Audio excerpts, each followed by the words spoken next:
The Springboks kick off their 2025 Test season on Saturday at Loftus. It's going to be a grand occasion against Italy. And in this episode, you are going to get a front row seat to the ultimate Springboks Italy preview. It's been a long time since the Italians were in South Africa. 2013, in fact. That day, the Springboks battered the Italians 44-10 in Durban. The last time the two sides met anywhere was in 2022 at the Stadio Luigi Ferraris. We ran out 63-21 winners on that occasion. Throughout history, the two sides have met 16 times. South Africa have won 15 of those. I don't foresee Italy adding to their lone victory against the Boks on Saturday or next week in the second test. So with all of that being said, let's look at the two matchday squads. Here are our forwards first. Oxenchair, Malcolm Marx and Wilco Louw, that's the front row. Eben Etzebeth and Loot de Jager will pack down in the second row, that's pretty powerful. Marco van Staden, Vincent Chituka and Jasper Visser will be the back row. That's a test debut for Chituka right there. And in the back line, Morne van den Berg continues at 9. Remember, he was there against the Barbarians last week. Handré Pollard is back in the number 10 jersey. Then we've got Damien Dialende and Jesse Creel in the centres, with Kurtley Arendse and Cheslin Colby on the wings. And Damian Willemse is back in action in the fullback jersey. Here's the bomb squad now. Bongi Mbonambi, Jan-Hendrik Wessels and Vincent Koch. That'll be the fresh front row that comes on in the second half. Adgeir Snyman, Franco Mostert and Kwagga Smith are the other forwards. So clearly Dr. Rassie Erasmus has gone with a 6-2 there. The two backline players being Faf de Klerk and Willie Leroux, who, if he comes on, and he will come on, will earn his 99th cap for the Springboks. Now this indicates to me, that 6-2 split, that Doc has every intention of hurting the Azzurri up front. And I totally see that happening. But before I tell you why, here's the Italian matchday squad. Danilo Fischetti is the loosehead, Tommaso Di Bartolomeo is the hooker, with Simone Ferrari in the tight head position. Nicolo Cannone will captain the team in the number 4 jersey, with Andrea Zambonin next to him in the second row. Alessandro Isecor is the blindside flank, open side is Manuel Zuliani, and Lorenzo Cannone is the 8th man. Those are the forwards. Here are the backs. Alessandro Fusco is the scrum half. Giacomo Dare is the fly half. You got Simone Gessi playing in the left wing position, with Louis Liner on the right wing. If that name sounds somewhat familiar to you, Louis is in fact the son of former Wallabies captain Michael Liner. Marco Zanon and Tommaso Menoncello are the two centres, with Jacopo Trula in the fullback position.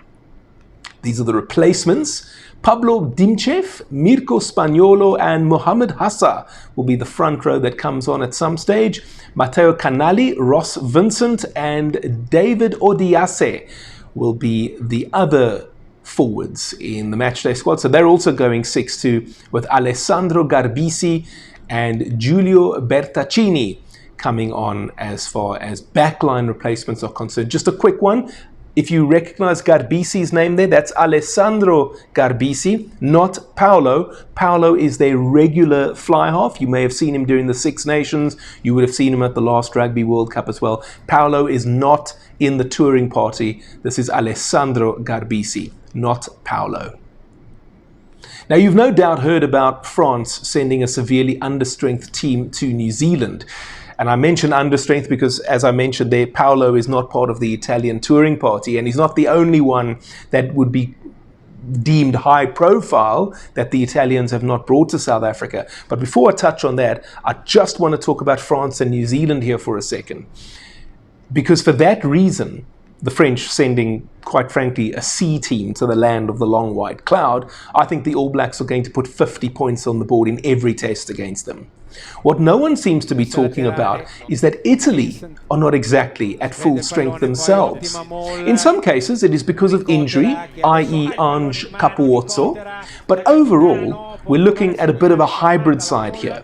So a mix and match of regular starters and reserve players. The Azzurri are in our country without the likes of, I want to mention them, Gianmarco Lucchesi, Dino Lamb, Federico Ruzza, Martin Pagerolo, Paolo Garbisi, I mentioned him earlier, Nacho Brex, Tommaso Allen, Ange Capuozzo, and Michele Lamaro, their regular captain. That's 9 players that would ordinarily walk into the starting 15, or at least, at the very least, the matchday squad.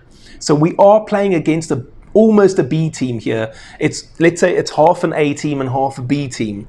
And the reality is that Italy, at full strength, are a good side.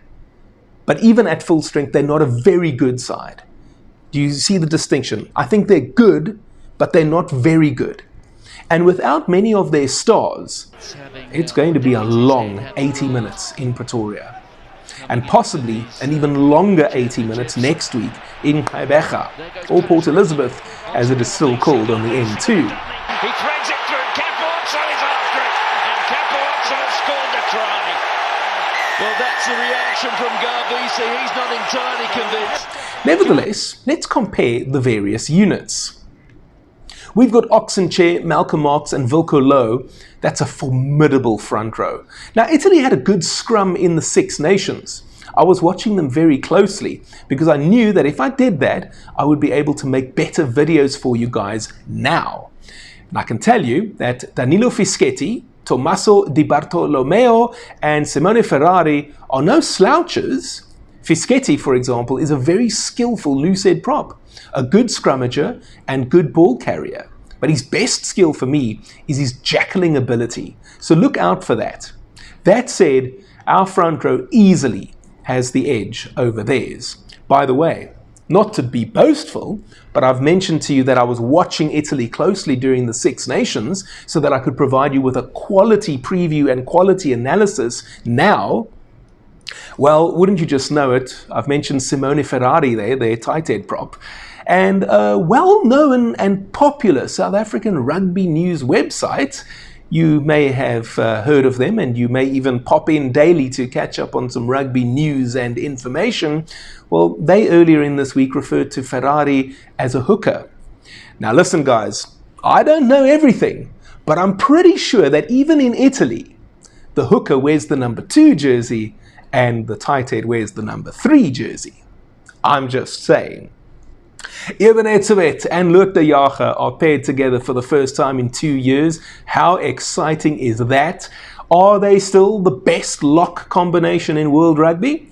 We'll see in the next few test matches, but I'm already looking forward to seeing what they are going to do on Saturday. And look, Niccolò Cannone is not a bad player, but it would have been better with Ruzzo or Lamb there.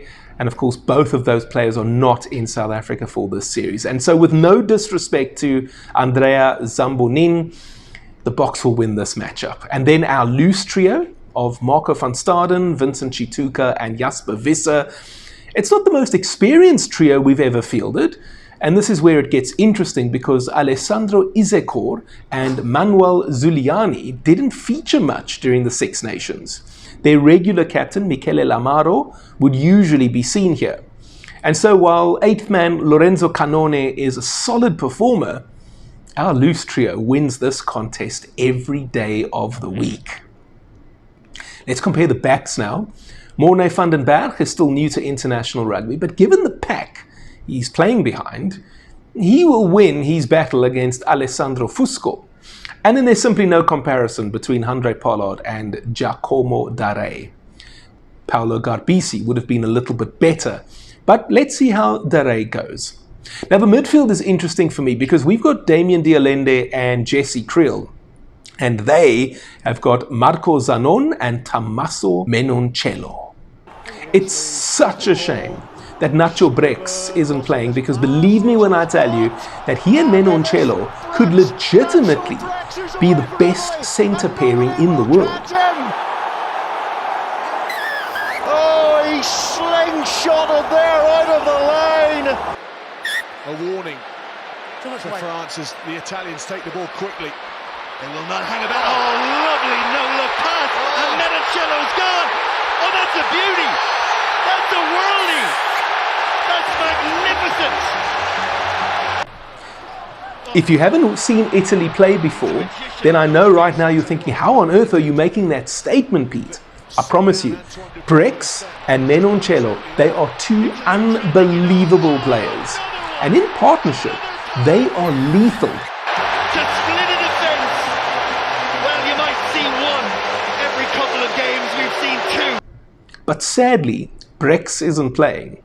And as much as I love Menoncello, one man cannot make a difference. If we do get to see a bit of him at Loftus, you'll see Italy's only truly world-class player in this matchday squad, in my opinion. And then I don't think Simone Gessi, Louis Liner and Jacopo Trula can live with Kurtley Arendse, Cheslin Colby and Damian Willemse. Let's quickly compare the replacements.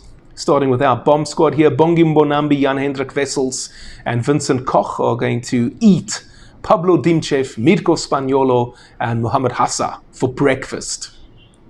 I don't expect Matteo Canali, Ross Vincent and David Odiase to survive the onslaught from Erge Snyman, Franco Mostert and Quagga Smith. I'll just say that Vincent is actually a decent player on their side and perhaps unlucky not to be starting.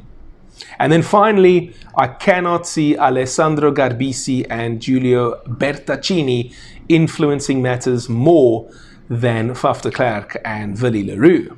It's just not happening. Now look, in the Six Nations, Italy did scrum well. The problem is that many of those players are not here now.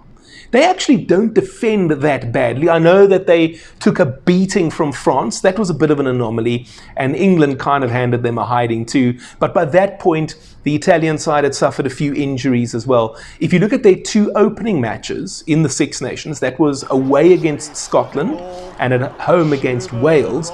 They lost narrowly to the Scots and then they beat Wales. It was a good victory, and quite frankly, any decent international team these days should beat Wales. It's a tragedy what has happened to that country, but hopefully they'll be back. Nevertheless, the point that I'm trying to make is that if you watch those two matches where Italy were at full strength, Gonzalo Quesada's men are a good side. But again, as I pointed out earlier, they are good, but they're not very good. And then you take out 9 players who would ordinarily be in the mix in terms of the starting 15 or the matchday 23, and they are severely weakened because they don't have the depth. The personnel needed to pull off a miracle against the Springboks is largely missing. Italy's problem is that in rugby terms, they're still a small nation. They've reached a point now where they have a competitive first 15 and even matchday 23, as I say. On their day, they are dangerous and can push anyone. Last year, for example, they nearly beat France in the Six Nations, but for a late missed kick. Let's not talk too much about that. Not necessarily beat these top teams, but they can push the top teams. But again, you take 9 players out of their matchday squad, especially where almost all 9 would have been in the starting 15, and then there's a problem. But in terms of them becoming better, because they have become better, and in my opinion, Italy are currently, when they're at full strength, the best that they've actually been in the professional era. Because I think if we're honest, after the game turned professional, in the beginning, Italy were doing well. They were brought into the then 5 nations, becoming the 6 nations, and it looked as if they were on their way to becoming a decent international team. And then things went backwards. Things went south quite badly, to the point where you were looking at it and you were wondering, what is going on here? But they have turned things around. Our very own Franco Smith actually had a hand in reshaping their development systems. And they've now got to the point where they are actually, when at full strength, a good international team. And hopefully they're going to get even better, because this is what we want to see.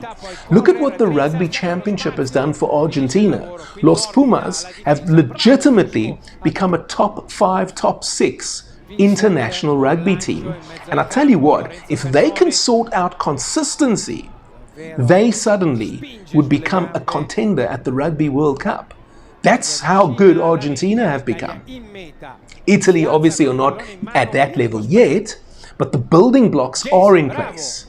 But again, you take 9 guys out of that first 15 or matchday squad, there's not all that much depth after that, unfortunately for them. And this is going to be South Africa's gap. There's another massive area of concern for me from an Italian point of view. Watch this with me. This is Italy defending at a line-out and the subsequent maul. The former captain from Dave Cherry.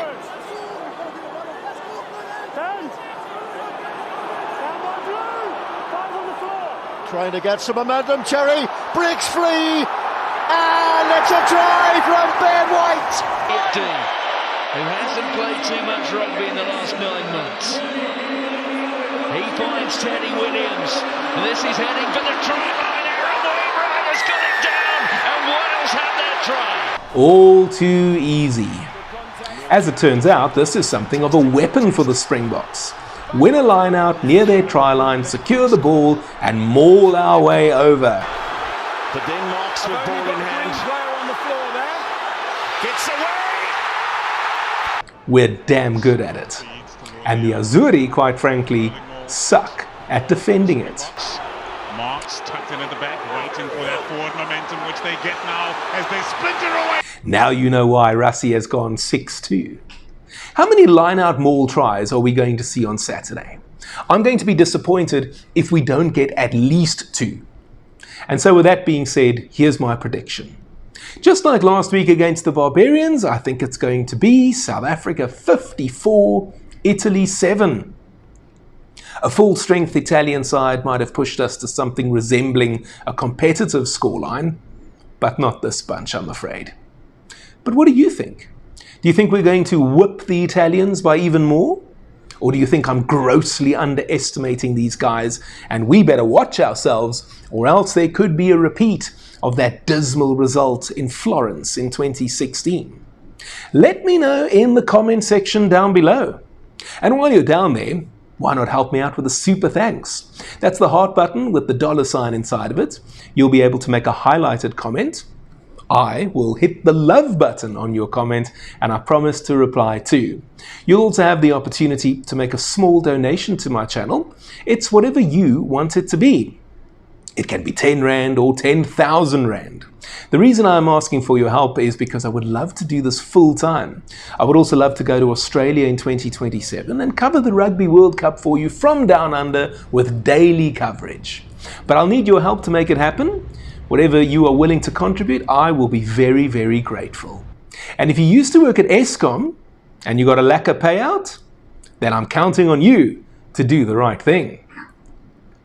If you're not yet ready to support me in that manner, you can also just spear tackle the like button. You can also subscribe to my channel if you haven't already done so. And why not check out this interview with former Springbok fullback Ricardo Lopesha, who went on to become a Springbok assistant coach. You'll be amazed at what he reveals. And if you've already seen it, why not take a trip down memory lane with me in this video, where I looked back in great detail on our 1995 Rugby World Cup triumph. You'll hear from some of the players who were actually there. And I'll see you next time.